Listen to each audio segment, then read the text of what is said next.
Vriende, ons gaan nou vanoggend so 'n bietjie saam met mekaar lees uit die skrif natuurlik en wat 'n voorreg om dit op hierdie dag te kan doen nie, waar die skrif juist so geïnspireer is om vir ons opnuut te herposisioneer oor wat vandag gebeur het. Ek nooi jou rarig uit om vanoggend 'n sintuiglike belewenis te kan hê.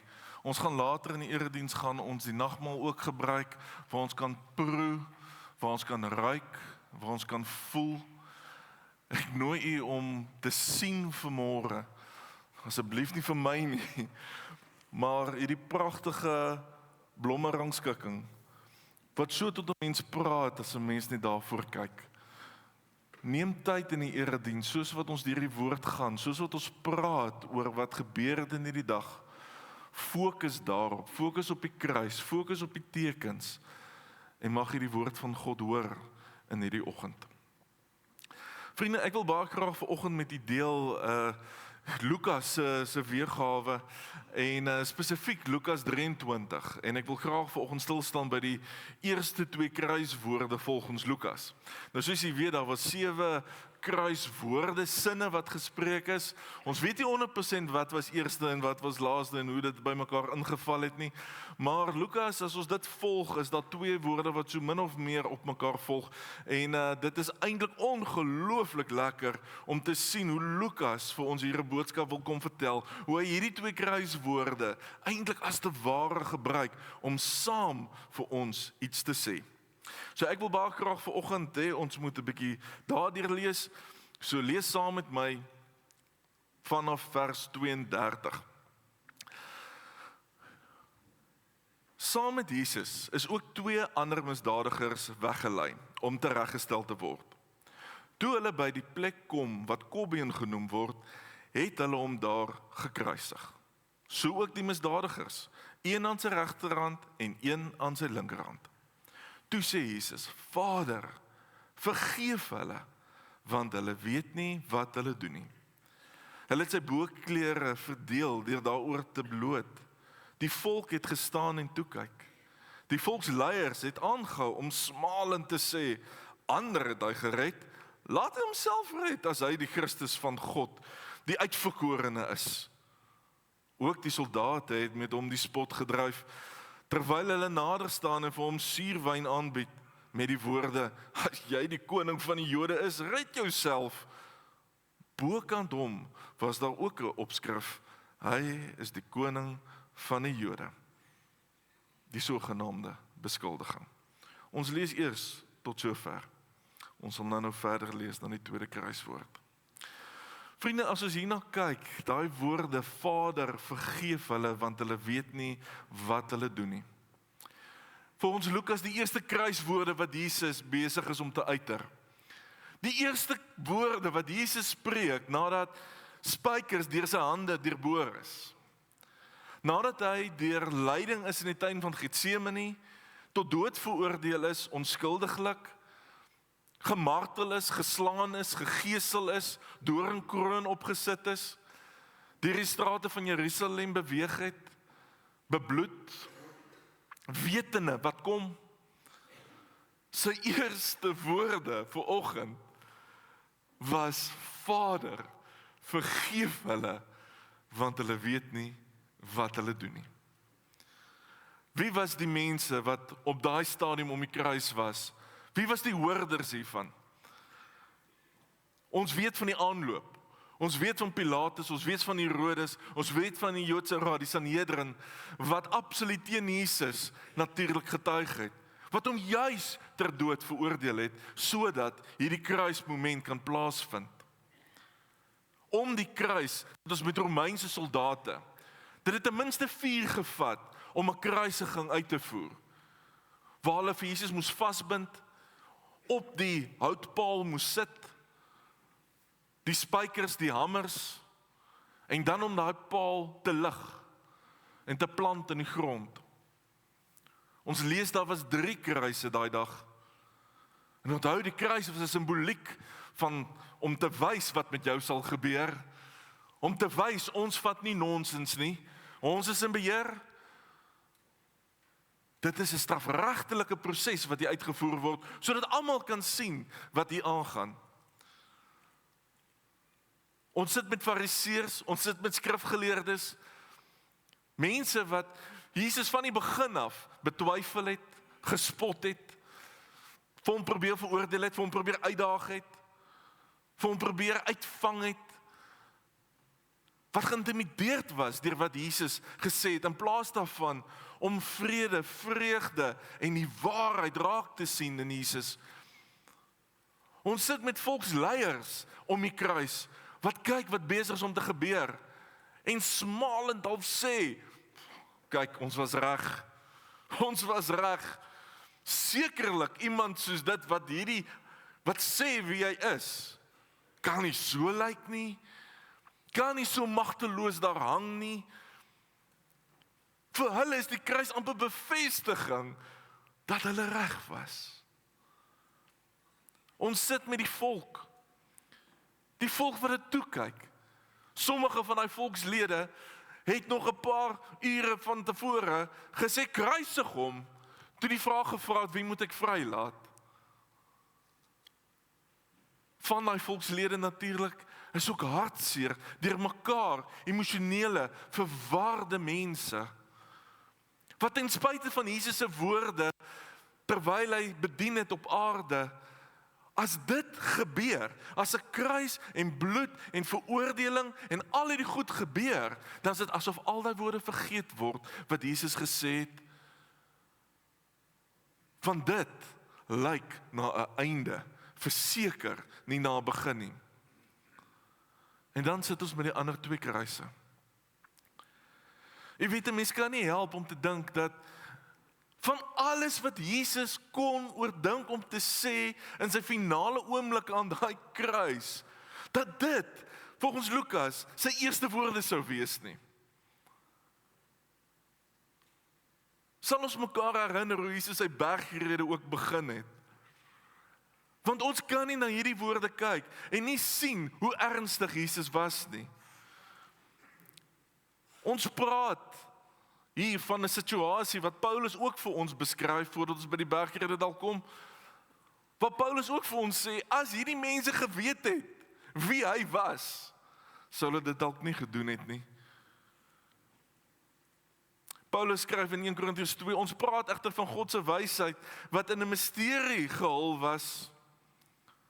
En vanoggend soos ons deur die teks ook beweeg, vriende, misterie, deurtrek dit. Hoe kan ons dit verstaan? Ons moet blaatant ook eerlik wees met mekaar. Die kruisiging, die verloop, die opstaan, hoe kan 'n mens dit verstaan? Behalwe om net aan die ontvangkant van dit te wees. Maar wat hy vir alle tye vir ons hier vir heerlikheid bestem het, en wat nie een van die heersers van hierdie wêreld geken het nie, want as hulle het, sou hulle nie die Here van heerlikheid gekruisig het nie. Paulus kom sê eintlik hierso, as hierdie mense regtig geweet het, wie hulle aan daai kruis vasspyker, ons God, ons Heer, wie sou dit gedurf het? Om by die bergrede te kom, Jesus het gesê, maar ek sê vir julle, julle moet julle vyande lief hê en bid vir hulle wat julle vervolg, sodat julle kinders van julle Vader in die hemel kan wees. Hier kom Jesus. En hy sê vir sy disippels en vir almal wat toe kyk, want 'n klomp, dink ek, van daai mense wat by sy bergrede was hierso. En skielik is dit nie net woorde nie, maar Jesus wat prakties sê, hierdie mense weet nie wat hulle doen nie. Here, vergewe vir hulle. As ons begin regtig dink hieroor, vriende, Jesus bid tot sy Vader in daai oomblik. Jesus bid om vergifnis vir hierdie mense, en dan gee Jesus nog 'n rede, want hulle weet nie wat hulle doen nie. Ek wil vir jou dit anders miskien stel. Jesus, dis asof Jesus vir die Vader sê, moenie daaraan dink, dat hulle my doodmaak nie, Vader. God, moenie daaraan dink nie, maar dink eerder daaraan, dat ek vir hulle sterwe. Sy eerste woorde van ontsaglike pyn, ontsaglike verlies, ontsaglike magteloosheid, weens 'n wilsbesluit. Dit laat 'n mens dink, vriende, hulle het presies geweet wat hulle doen, maar hulle het nie geweet aan wie hulle dit doen nie. Vir hulle was dit tradisie. Om te kruisig was niks niets nie. Dit was nie uniek tot Jesus nie. Maar wat verder aan daai kruis gebeur het, was uniek. Want wie in daai kruis gehang het, het skielik iets begin laat lewe. Ek wil vir jou vra wat dit aan jou doen. Wat is my en jou aandeel in hierdie toneel? Wat is my en jou gedagtes rondom dit? Wat weet ons oor God? Veral ek en jy wat hierso sit. Daai gebed van Jesus, vergewe hulle want hulle weet nie wat hulle doen nie, is op my en jou net so van toepassing, soos wat ons daaglikse lewe leef, asof God nie bestaan nie. En mag die Here dan vir ons vergewe, want ons weet nie wat ons doen nie. Veral nie nadat hy dit vir ons gedoen het, en vir ons dit gewys het nie. Ons is deel van die rede hoekom God vir ons gekruisig is, hoekom Jesus aan die kruis gehang het, en hoekom ek en jy daagliks vanuit die kruis weer tot hom kan nader. Lukas stop nie daar nie, Lukas gaan aan, en ek wil graag die volgende paar verse saam met u lees. Vers 39, een van die misdadigers wat daar gehang het hom aanhoudend gelaster en gesê, jy is mos die Christus, of hoe? Red jouself en ons. Die ander een het hom egter bestraf en gesê, het jy nie ontzag vir God nie? Jy ondergaan per slot van rekening dieselfde straf. In ons geval is dit regverdig. Ons word tereggestraf vir wat ons gedoen het.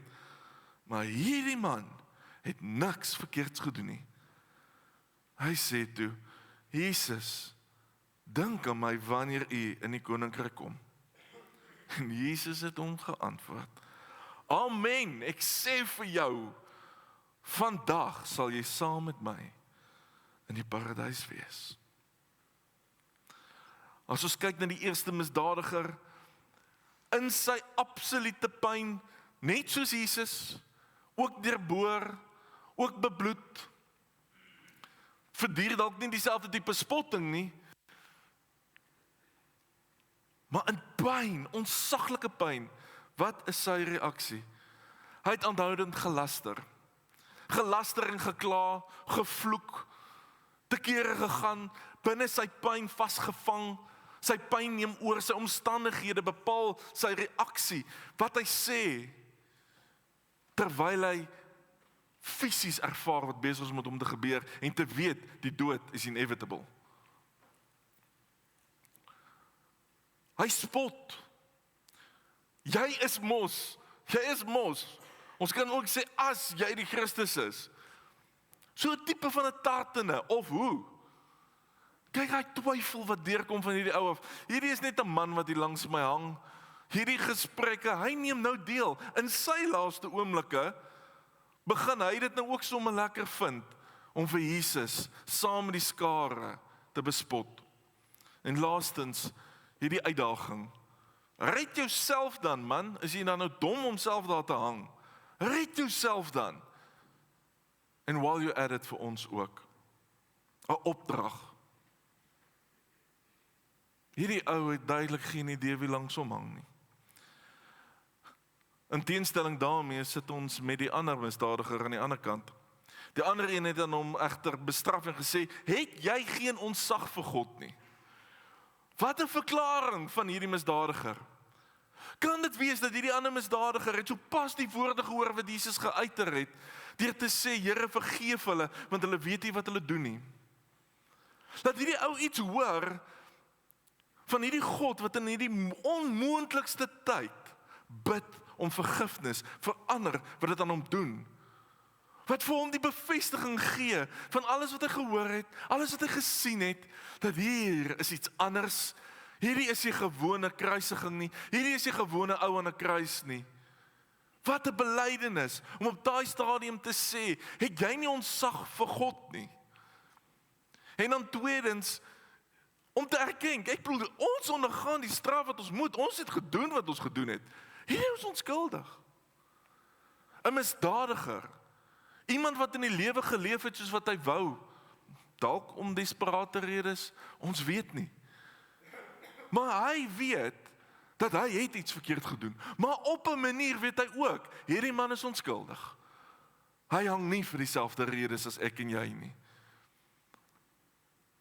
En hy sê toe vir Jesus, dink aan my, wanneer u in die koninkryk kom. So versigtiging. Ons het 'n belydenis waarmee hy begin. Ons het 'n skuldbelydenis. Ons het nog 'n belydenis om te sê dat hierdie man is onskuldig. En dan nog 'n derde belydenis om te sê, Jesus, u is koning. U is koning. Dink aan my as u in die koninkryk kom. As 'n mens dit so opsom, het hy 3 goed te midde van sy pyn, te midde van sy omstandighede, te midde van waar hy gaan, waar hy moet gaan, erken hy wie God is in daai oomblik. Hy het ook geen twyfel nie. Daar's nie 'n oomblik se aarzel nie. Hy in sy vriende, as jy op jou doodsbed het, gaan jy nie jou tyd mors met onbenullighede nie. Jy gaan nie nonsens praat nie. Jy gaan nie jou laaste asem mors nie. Hy, sonder twyfel, praat tot hierdie ander misdadiger en sê presies wie Jesus is. Nie net in godheid nie, maar ook as koning. En dan is daar geen opdrag nie. Hierdie ou ken sy plek. Ek kan op niks aanspraak maak nie. Here, dink aan my. 'n versoek, kan ons eerder sê. Ek kan nie gehelp het om hierdie vraag aan te gedink het nie. Wat sal ek en jy doen in ons laaste oomblikke? Sou ons die voorreg hê om die dood op so 'n manier te moet te gaan? Wat sou ek en jy in daai oomblik gedoen het? 'n vraag vir ons elkeen om te antwoord. Jesus het hom geantwoord, amen, ek sê vir jou, vandag sal jy saam met my in die paradys wees. Wat 'n ironie. 'n misdadiger hang hier langs hom. 'n misdadiger. Dadelik gered.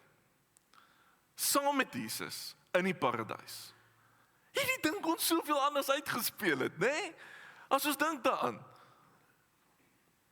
Dis nie 'n skrifgeleerde of 'n skrifkenner of wat ons so beskou het as 'n kerkmens nie. Nee, 'n misdadiger is die een wat eers saam met Jesus gaan. Daar is nie twyfel nie. Vandag sal jy saam met my gaan. Jesus is, amen, net sê ek vir jou. Daar is nie twyfel hier nie. Daar is nie ruimte vir dit nie. En wat 'n voorreg dat jy gaan saam met Jesus. Waar anders wil jy wees? En asof dit nie genoeg is nie, gaan ons paradys toe.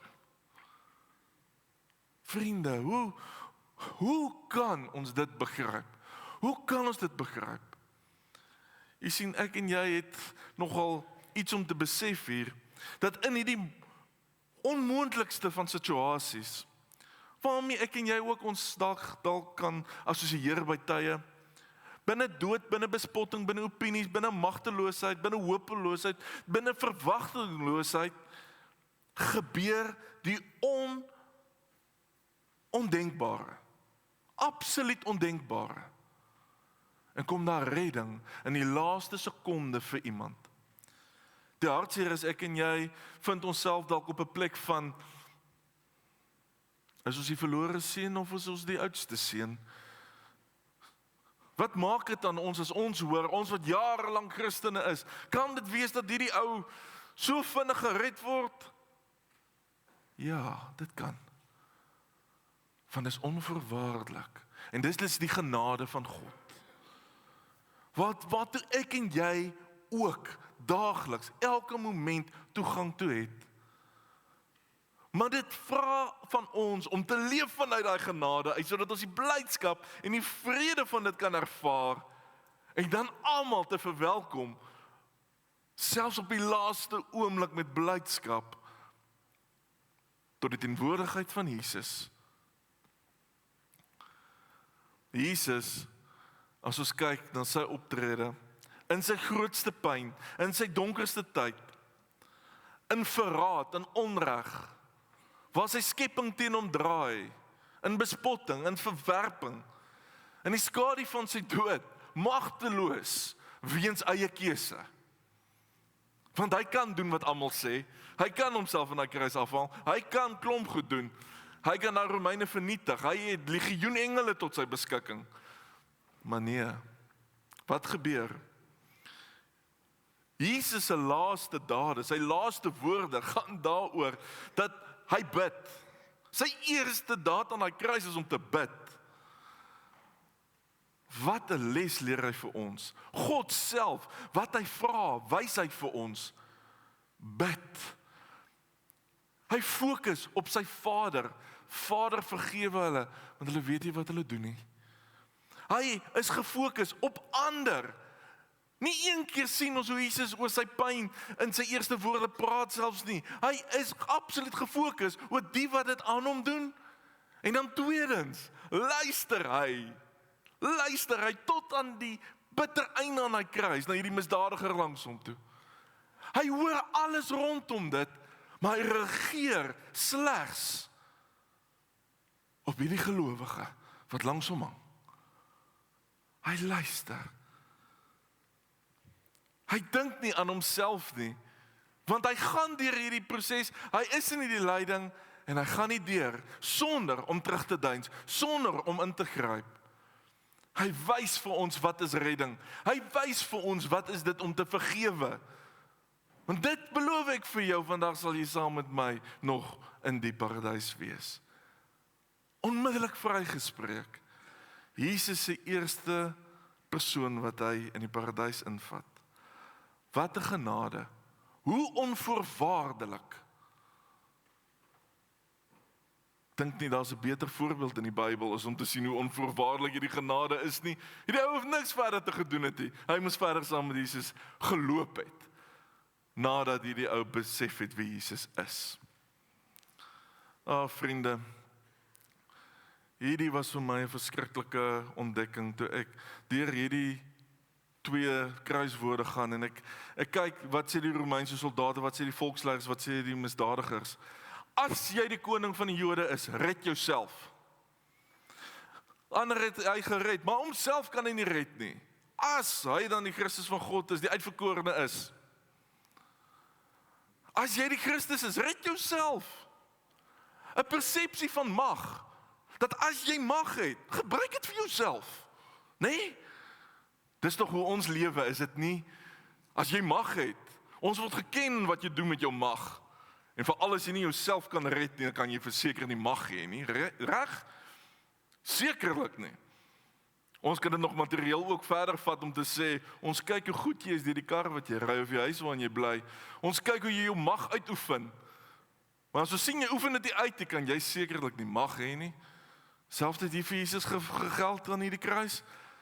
En dan die vraag van as dit, as dat.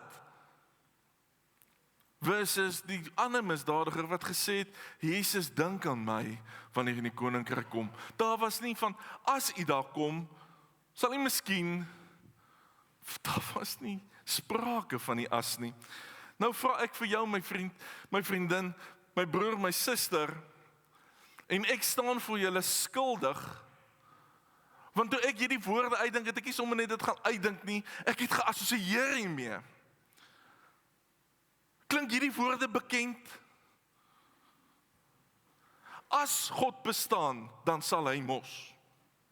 As God regtig omgee, dan sal hy. As God regtig in beheer is, dan sal hy. As God regtig liefde is, dan sal hy mos. As God regtig magtig is, dan sal hy. Skielik vang ek myself voor die kruis van Christus en ek besef, ek is besig met my eie verwronge beeld van God, want ek stel my eie vereistes. Ek is niks meer of beter as daai Romeinse soldaat, as 'n misdadiger, as 'n skrifgeleerde, wat dink ek weet hoe God moet optree. En as hy nie so optree nie, gaan dood. Duidelik het jy nie die mag nie, duidelik is jy nie wie ek gedink het jy is nie. Dis die rede hoekom Jesus daar hang. Want Jesus het nie aan die kriteria voldoen van die Fariseërs, van die volk, van die Sanhedrin, van die Jode nie. 'n Messias kan nie so magteloos lyk nie. Messias kan nie aan die kruis gaan hang nie. Messias moet die Romeinse ryk uitwis. Die Messias moet sterk wees, moet koninklik wees, moet oorneem. Ek bedoel, dis die God wat ons aanbid. As dit nie daaraan voldoen nie, as hy homself nie kan red nie, kan dit nie wees nie. Wat is jou verwagting? Wat is jou verwagting? Wat dink jy oor God, vriende? Verwag jy of bely jy? Want daar is 'n reuse verskil tussen die twee goed. 'n Voorwaardelike godsbegrip is iets wat sê, as dit, dan erken ek, U is God. Dan is dit oké. Maar 'n onvoorwaardelike een gaan daaroor om net te sê wie hy is. Dis net om te erken, U is die Here, U is die Christus, U is die koning, U is God. Daar's nie buts or maybes nie, daar's niks van, okay, as dit so is, dan nee. Dis net om te sê, te erken wie God is, en dan te besef, hoe ongelooflik nodig dit vir ons is om by hom te wees. Want waar wil jy anders wees? Deur te bely wie God is, kan ek en jy besef wie ons is. Andersins raak die hele konsep verlore. Kom ons kyk na die skrif. Hierso is twee uitinge. Vader, vergeef hulle, want hulle weet nie wat hulle doen nie. Amen, ek sê vir jou, vandag sal jy saam met my in die paradys wees. Jesus kom met hierdie twee kruiswoorde, dit al volg op mekaar, reg? Dit wys vir ons wat vergifnis doen. Eerstens die vryspraak, vergeef hulle, want hulle weet nie wat hulle doen nie. En binne vergifnis, wat is die uitkoms? Vandag sal jy saam met my nog, omdat jy erken wie ek is, sal jy saam met my in die paradys wees, saam met my, saam met my, saam met my. Amen, sê ek vir jou, sonder twyfel. Vergifnis loop uit op redding, loop uit op die teenwoordigheid van Jesus Christus, loop uit op die paradys, loop uit daarna om vereenselwig te wees met God. Ons, vriende, kan by God wees, nie net by hom wees nie, ons word sy kinders genoem, deel van hom. Weet ons nou? Weet ons nou iets? Kom ons kyk. Weet ons nou, Matteus 5, maar ek sê vir julle, julle moet julle vyande lief hê en bid vir hulle wat julle vervolg, sodat julle kinders van die Vader in die hemel kan wees. Ek weet nie wie van julle het daai vers raak gelees, toe ek dit net vir die eerste keer gelees het nie. Toe was die fokus dalk op die eerste deel van die vers. Nou gaan vergifnis absoluut oor kindskap met God, vereniging met God, wat Jesus vir ons kom wys in die eerste plek.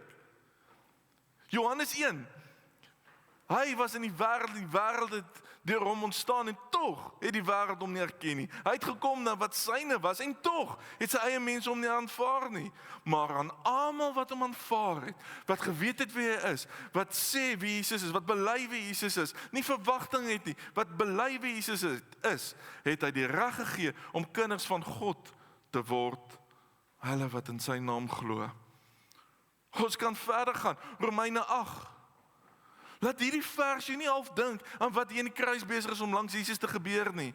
Maar ons as kinders is ook erfgename van God en mede-erfgename met Christus, mits ons inderdaad saam met hom ly, sodat ons ook saam met hom verheerlik kan word. Kinders van God.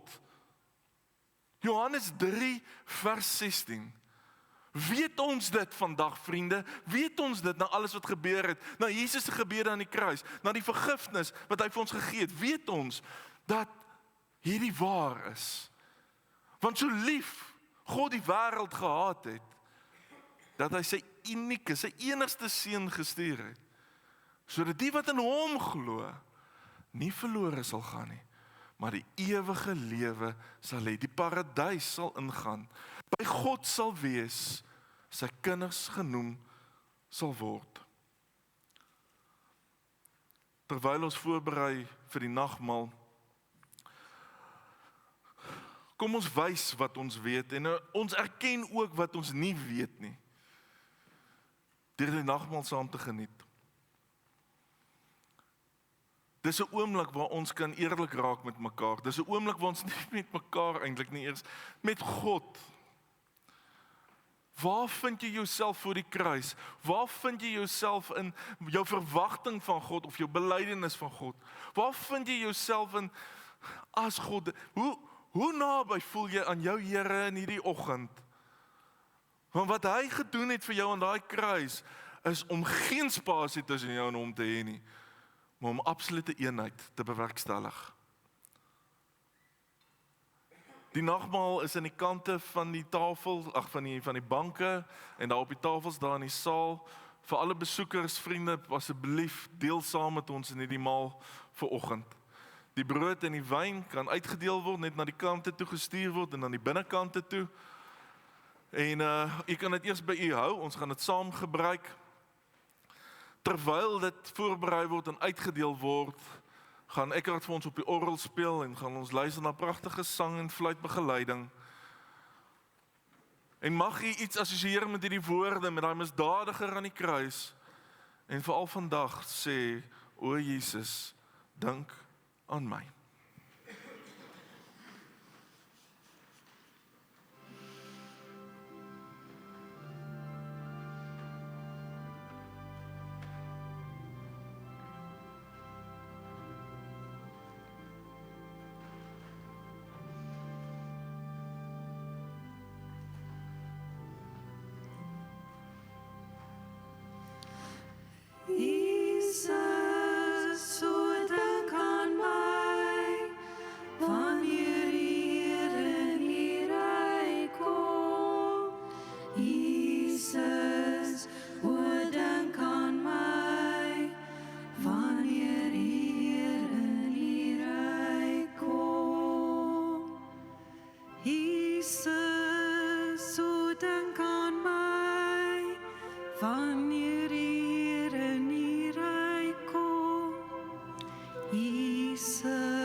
Jesus, o dink aan my.